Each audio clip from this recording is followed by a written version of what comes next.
Il y a quelques jours, je scrollais sur les réseaux sociaux et je suis tombée sur plusieurs vidéos parlant de l'extermination d'un jeune homme d'origine gabonaise qui aurait été assassiné simplement parce qu'il défendait les causes qui étaient les siennes.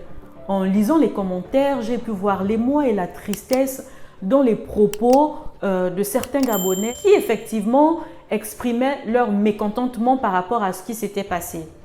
Je me suis également penchée du côté des représentants de l'armée pour bien évidemment écouter leur version des faits. Mais d'après ce que j'ai entendu, je peux dire aujourd'hui que les arguments qu'ils ont avancés n'en valaient pas la peine. Pourquoi? Parce que nous sommes au XXIe siècle, la peine de mort est abolie. Aucun être humain ne mérite d'être exterminé, quelle que soit la raison. Le sentiment qu'on a aujourd'hui, c'est que dans beaucoup de pays en Afrique, on a l'impression que l'armée est simplement formée pour intimider, avilir ou exterminer les populations. Et que beaucoup de nos représentants, notamment les présidents de la République, sont simplement des simples images qui sont téléguidées par les autorités occidentales. Les amis, je vous propose aujourd'hui qu'on parle de la soumission à l'autorité ou de l'obéissance naïve. En 1961, un chercheur en psychologie nommé Milgram, né d'un père et d'une mère juifs, immigrés aux États-Unis, s'est intéressé au comportement des leaders de l'Holocauste, communément appelé la Shoah. Pour rappel, la Shoah, c'était l'extermination des Juifs d'Europe durant la Seconde Guerre mondiale.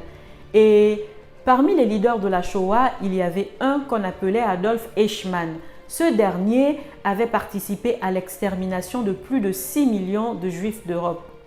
Lors de son procès qui avait lieu à Jérusalem, lorsqu'on lui a demandé de se justifier par rapport à ses crimes, il a simplement dit « Je n'ai fait qu'obéir aux ordres ». Cette réponse avait tellement choqué le monde que de nombreux chercheurs se sont intéressés au comportement des gens lorsqu'ils sont face à une autorité. Et ainsi, Milgram va nous montrer combien de fois vous et moi sommes capables de commettre l'irréparable simplement parce que nous décidons de suivre les ordres d'une autorité. Ainsi, il va donc passer une annonce truquée dans un journal de la place aux États-Unis en disant qu'il cherche à recruter des participants pour réaliser une expérience portant sur la mémoire et l'apprentissage. Il va parvenir à recruter ces participants qu'il va repartir en groupe de 3.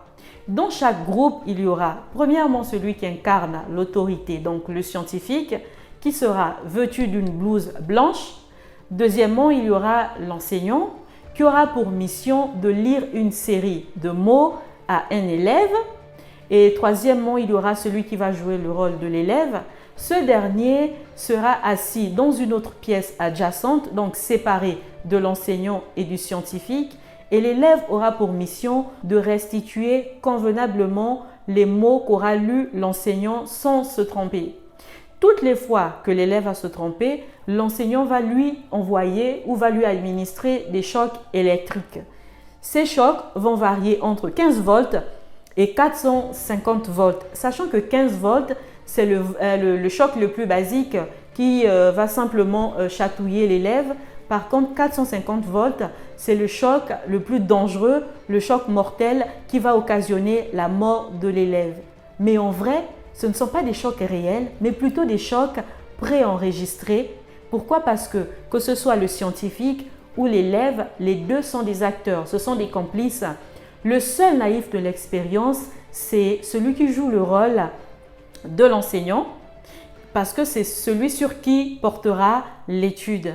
Au fur et à mesure que l'expérience va se dérouler et que l'enseignant va lire la série de mots, l'élève de son côté va donc restituer la série de mots. Et même les voix ou bien les réponses que donnera l'élève, ce ne sera pas des vraies réponses, mais plutôt des réponses préenregistrées. Et comme ils ne seront pas dans la même salle, l'enseignant ne le verra pas, donc il ne saura pas si c'est vrai ou pas. Au fur et à mesure que l'élève va se tromper, il va lui administrer des chocs électriques. Comme ils ne se verront pas, il va simplement entendre des cris et des bruits et à chaque fois, il va le signaler à l'autorité, donc au scientifique, en lui disant qu'il faut bien qu'il arrête parce que de l'autre côté, l'élève est en train de souffrir, il est en train de pleurer. Mais à chaque fois qu'il va signaler à l'autorité qu'il devra arrêter, l'autorité va lui rappeler pourquoi il a été recruté et en même temps, il va recourir à des invites tels que « Veuillez continuer », l'expérience nécessite que vous continuez, vous n'avez pas de choix que de continuer, il est absolument nécessaire que vous continuez.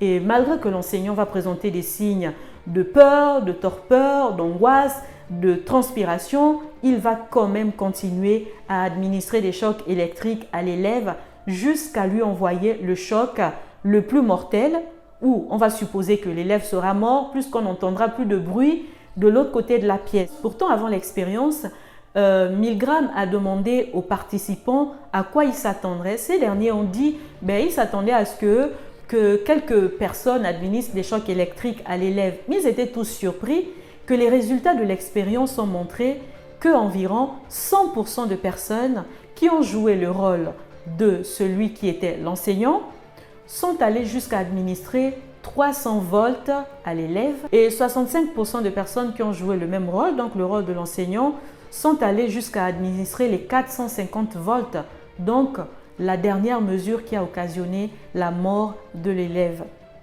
Pourquoi je vous parle de cette expérience? En fait, Milgram nous fait comprendre que lorsque nous sommes face à une autorité, nous nous mettons dans un état agentique. Parce que, d'après ce qu'on nous a appris, l'autorité est celui-là qui incarne la connaissance, le savoir, la domination, qui mérite le respect, celui qui doit être respecté. Et cet état agentique est en fait nourri depuis notre plus jeune âge dans nos familles, dans nos écoles, dans nos milieux professionnels et dans nos communautés religieuses où on nous a toujours appris à obéir aux aînés, à nos supérieurs, à nos responsables, si bien que les personnes obéissantes font l'objet de valorisation dans la société. Par contre, celles-là qui n'obéissent pas sont souvent mal perçues et peuvent être réprimandées.